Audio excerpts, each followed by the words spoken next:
Gabriela Santos is Chief Market Strategist for the Americas at JP Morgan Asset Management. Have you sold anything yet? So I think what investors are doing right now is looking through this report, because it's really going to be in the second quarter that we see the effect of the tariffs that were announced on Wednesday. So and does that mean you did sell something or you didn't? I think what investors are doing is taking down some risk exposure now.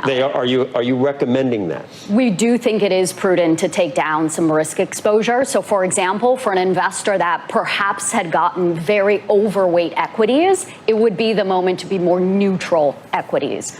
For example, in fixed income as well, more prudent to take down, for example, high yield exposure and focus a little bit more on core fixed income. I think we can't forget that tomorrow we get 10% universal tariffs that go into effect, which is the highest since the 40s. Never mind the reciprocal tariffs next Wednesday, which I think the market is still hopeful can be negotiated.